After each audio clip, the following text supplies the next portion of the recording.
Hey guys, kamusta kayong lahat dyan? By the way, this is Jim. Once again, welcome po ulit sa ating YouTube channel. So, for today's videos guys, samahan niyo ako dahil pupunta tayo ngayon sa mekaniko.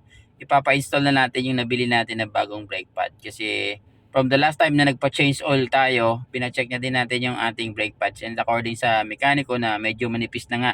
So, hindi na siya safe gamitin in a long distance. So, tara! Pa-install na natin, samahan niyo ako. Let's go!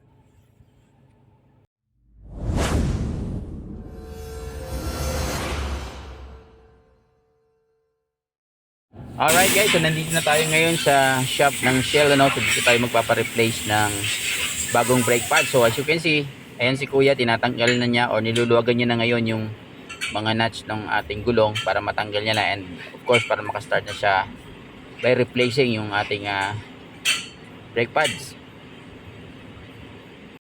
Alright guys, so dito naman si kuya sa kabilang side. At the same time, of course, niluluwagan niya na rin yung mga nuts ng gulong, ano? Preparing na rin siya on the other side. So samahan nyo lang ako mga kamorok, and hanggang sa dulo para makita nyo how to install yung bago natin na brake pads.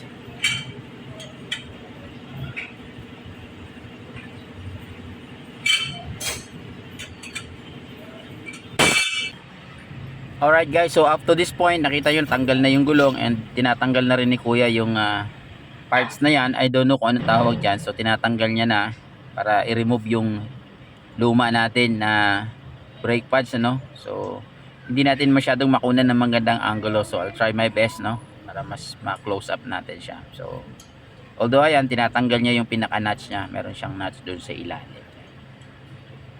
So, slowly but surely kuya.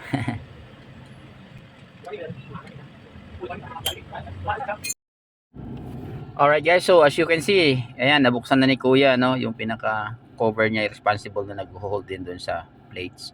Ayan, natanggal niya na yung isa. So tingin ko medyo manipis na rin talaga. Siguro as I estimated, mga nasa around 3 to 4 millimeters na lang yung naiwan doon sa brake pads. Ayan. And of course, meron pa yan sa kabilang side. Si both side kasi yan iniipit yung pinaka disc brake. Ayan, tinatanggal na rin ni kuya. Ayun, ayos. Yeah. Alright guys, so ina-unbox na ni kuya yung bago nating brake pad. So this is original from Ford. So sa mga nagtatanong dyan kung magkano natin to nabili, actually the original price nito was 9,800. Although nakatawad tayo ng konti, so binigay sa atin ng 9,600, ano. So in comparison lang do sa ibang alternative na preno, actually merong inalok sa atin doon sa Ford Town na alternative na brakes nga, which is nagkakahalaga ng 3,500. Ang brand niya is Brembo. I'm not so sure kung original talaga siya na Brembo, ano, kasi siyempre when it comes to preno, kilala natin ang Brembo na ginagamit sa mga big bikes, ano. So kaya lang, bago lang din daw sa kanila yon, bago pa lang sa market nila. So and then also there's another one na pinakita din nila sa akin, hindi ko na naalala yung brand niya. It's also cheaper pa. It's 3,000. So makikita nyo yung difference ng price niya. Yung pinaka cheaper nila was 3,000, and then yung Brembo na sinabi ko sa inyo, na which is I'm not sure nga kung original siya na Brembo, is 3,500. And yun, like I said, itong ating original na Ford is 9,600 pesos kasi naka-discount tayo ng 200. So ayan guys, makikita nyo si kuya may parang nilalagay siya dun sa may bandang ibaba, para siyang clamp eh. Ayan, oh, hindi ko lang alam kung anong saktong tawag dyan, pero isa sa baba and sa taas meron din siyang ilalagay dyan before niya ilagay yung pinaka brake pads. Ayan. So para kay kuya mukhang madali lang ilagay, no, pero sa tingin ko kung ako maglalagay baka abutin ako ng ng kung kailan pa matapos.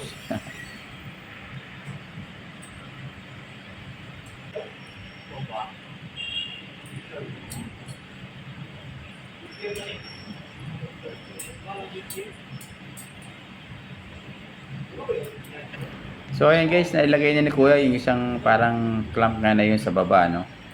So ayan, tinatanggal niya naman yung old doon sa taas. Ayan. Papalitan niya rin yan kasi yung nabili natin na brake pads is may kasama na yung mga ganyan, parang clamp na yan, no. Yung iba kasi, yung inalok sa atin doon, yung isa yung pinaka-cheaper nila, walang kasamang ganyan. Mas maganda talaga itong binili natin. Oops! Nahulog. Sige lang kuya, kaya mo yan. Try. May tiwala ko sa'yo kuya, alam ko.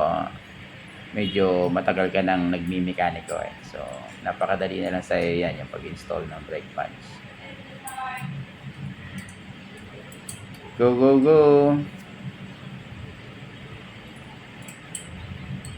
O iba pa rin guys yung mga experience ng mga mekaniko na, no, yung talagang matatagal na. Konting palo-palo lang para pumasok.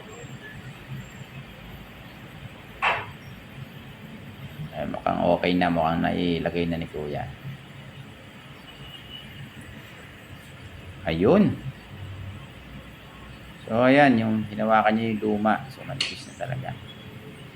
Alright guys, so, ayan, nakita niyo hawak na ni kuya yung bago. Yan, talagang makapal yan. Sa estimate ko, parang it's more than 1 centimeter yung kapal niya. No? Siguro mga, yung pinaka-pads niya. Parang bato siya actually guys, na matigas eh. Ganun yung brake pads niya. So, para siyang, estimate ko, mga nasa 12 mm yung kapal ng brand. Ayan guys, oh, kita nyo nakakabit na yung dalawa both side sa pagitan ng disc brake.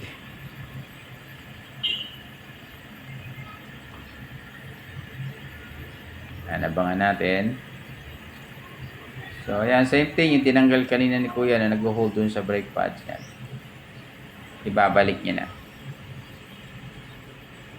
Actually, parang hindi naman ganun katagal yung spend na time natin dito sa paglalagay ni kuya na brake pads. Para talagang master na niya.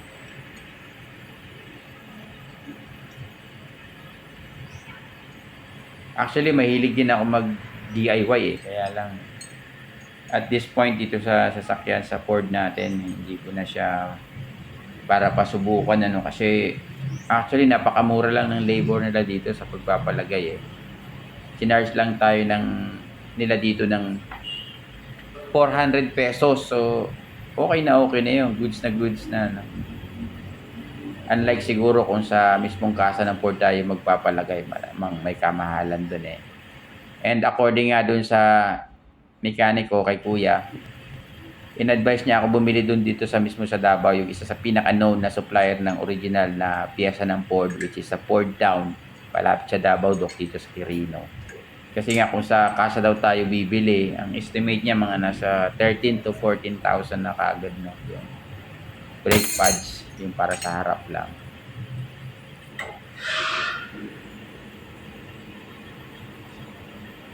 Ayan, so naibalik niya ni kuya, nakapwesto na ulit. Ayan, at the same time, yung tinanggal niya of course na nut kanina, babalik na rin niya.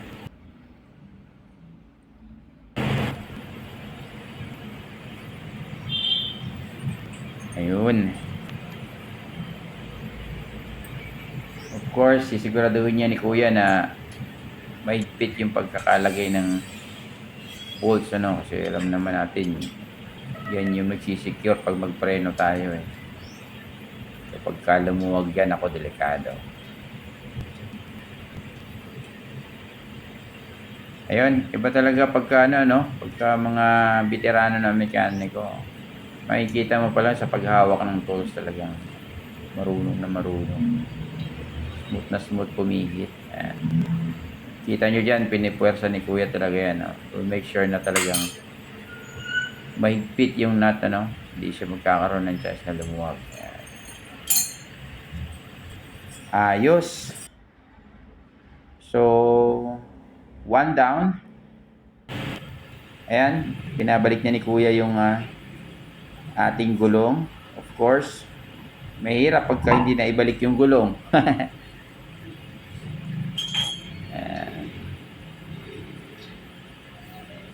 Of course, Yung lahat ng mga nuts niya, ibabalik na din. Easy lang kay kuya na mukhang chill na chill lang mag-install ng gulong.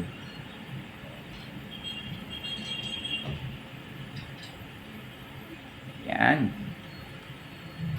Bali, 6 na tornilyo yan guys, ano. Mostly yata kapag ka-pick up 6 eh. Karamihan talaga 6 yung tornilyo.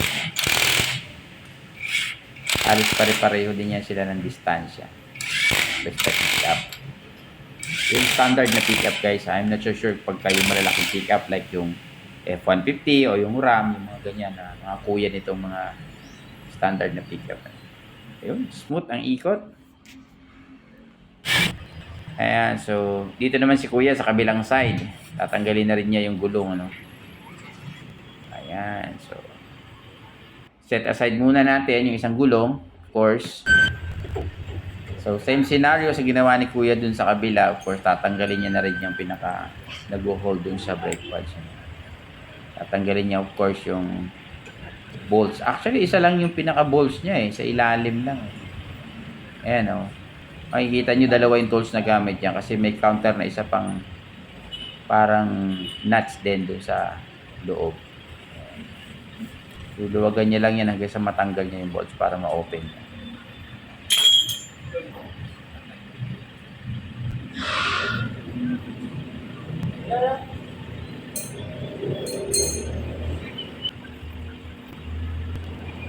Ayan guys, so as you can see, natanggal na rin ni kuya, no, yung pinaka nag-hold dun sa brake pads. Ayan. Tatang niya muna dyan sa may ibabaw. Of course, same thing, tatanggalin niya na rin yung old na brake pads. Ayan, no, dali lang, sinusungkit lang ni kuya yan. No. Also, ito sa may outer, has to remove also. Ayan. And same thing, yung parang pinaka-clamp niya na yan, na hindi ko alam kung anong tawag dyan. Ayan, sinusungkit-sungkit lang ni kuya yan para tanggalin. Same lang din, kung ano yung meron sa kabila, yun din ang meron dito sa kabilang side. Tinanggal niya na yun sa baba, at tanggalin niya na sa may bandang ibaba. Para ilagay yung bago, nakasama dun sa bago din natin na brake pads. Ayan. Parang yung isang gulong, parang saglit lang hindi saglit lang talaga siya guys. Mabilis lang siguro yung mag-install.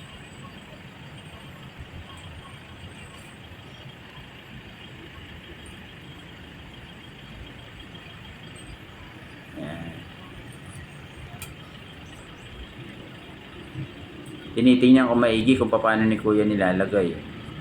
Kasi alam naman tayo, mahilig tayo mag DIY Kahit paano, di ba, natututunan din natin yung mga simpleng bagay sa sasakyan natin para yung mga simple lang, kumbaga, if there's something happen, pwede na natin gawin lang, di ba, na tayo lang in case of emergency, di ba. Ayan. Dinudot-dot-dot ni kuya. Ayan, para pumasok siya doon sa pinaka-channel niya doon sa loob. Sorry guys, hindi ko masyadong ma-focus yung camera Minsan nalilipidan or nahaharangan ni kuya. Kasi siyempre, ginagawa niya. Oops. Tulak-tulak. Hanggang sa pumasok.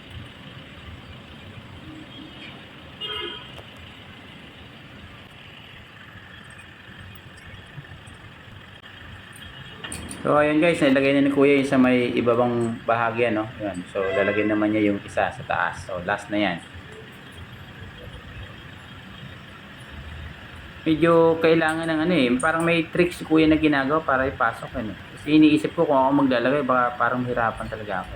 Meron siya mga konting pitik-pitik na ginagawa dyan Sorry guys, ayan, nakaharang niya naman si kuya. Gusto ko sana paalisin para ako maglagay. Joke lang.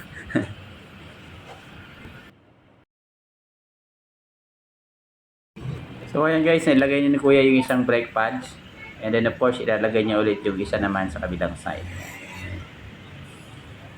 So this time, inuna niya ilagay yung sa may outer Yung kanina kasi, inuna niya yung sa loob Ayan, nilagay niya na yung sa may inner side.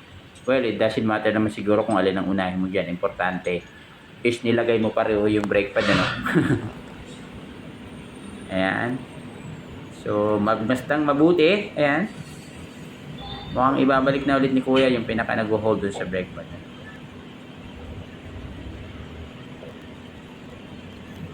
Ikot-ikot lang. Ikot-ikot.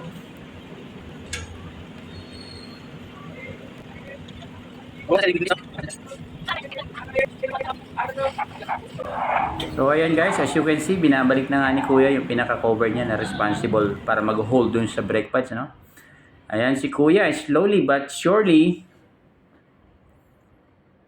Ayan. So, kumpiyansa tayo dito kay Kuya kasi like I said, mukhang veterano na talaga si Kuya pagdating sa usapang sasakyan, ano?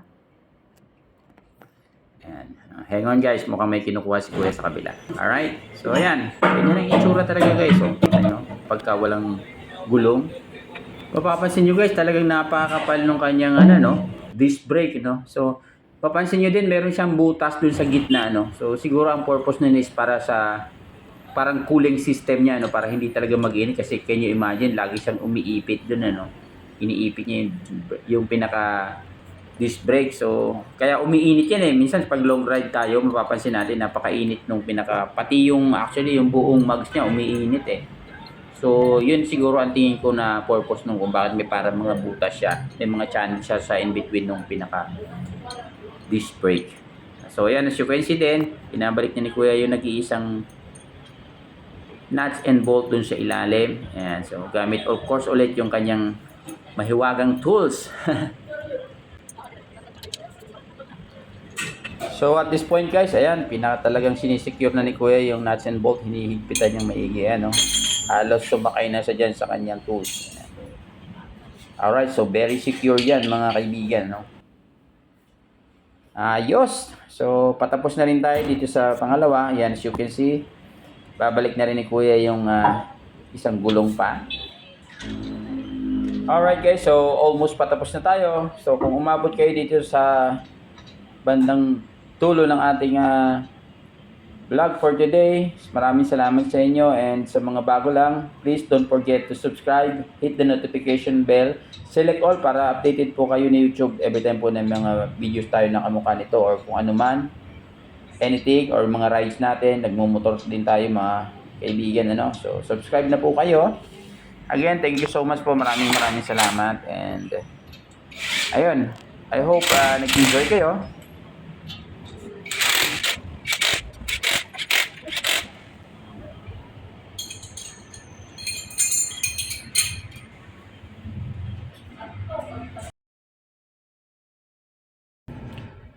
Alright guys, so okay na. Naikabit na ni Kuya yung ating bagong brake pad dun sa front wheel natin. So far, okay naman siya in terms of yung braking power niya. Wala naman ako nakitang pagbabago dun sa tinanggal at saka dun sa bago. Napansin ko lang is yung brake pedal niya parang lumapit dun sa may akin, sa may paa. Kumbaga parang umangat siya. Is it because siguro baka pala na ulit yung brake pad niya, kaya ganon. Pero other than that, okay naman siya, and of course yung pinalagay natin na bagong brake pad is also original from Ford, you know. So kumpiyansya tayo, although syempre mas mahal siya kumpara sa ibang alternative na brake pads, no. Kaya lang syempre ayaw nating i-compromise pagdating sa preno kasi syempre napaka-importante niyan for safety, kasi wag mong titipirin yan pagdating sa preno, no. Yun lang advice ko sa inyo sa may mga sasakyan dyan, no. Kasi lalo na itong Ford, syempre mabigat-bigat ito. So imagine, naglast yung ating preno ng a little over sa 5 years. So talagang hindi na siya masama, no? Okay na siya. I mean, sulit na din yung pag-replace natin. In fact, actually meron pa nga siyang tira eh. Medyo makapal-kapal pa siya. According dun sa mekaniko, pwede pa naman siya actually gamitin, especially kung dito lang sa downtown. Kaya lang hindi niya na in-advise kung maglo-long distance tayo kasi baka nga abutin tayo ng yung pagnipis, kasi nangyari na yan before dun sa gamit ko before na Strada. Hindi ko napansin, metal to metal na pala yung preno. So anong nangyari, yung ating brake pad, I mean yung disc brake nya is napudpud, numipis. So, wala tayong choice, kinailangan nating i-replace kasi daw baka pag long ride siyempre panay ang preno natin, iinit na masyado yung disc brake niya, baka daw siya mag-crack or bumigay, so magkakos ng disgrasya yon. So, lesson learned na rin yun sa akin before, no? Kaya ngayon, makapal-kapal pa siya, mas pinili ko na mag-change kasi kumbaga like I said, sulit na sulit naman siya kasi more than 5 years na rin siya. So, napansin ko lang napakatibay or matigas talaga yung brake pads ng Ford, ano. Well, it compared dun sa gamit ko dati na Strada. Or I don't know lang kasi before yung Strada na gamit ko, mas madalas yung long distance ko doon. Yun lang siguro yung naging difference na. At saka, syempre, I also learned from my mistake kasi ako nang grabe ako magpatakbo nun.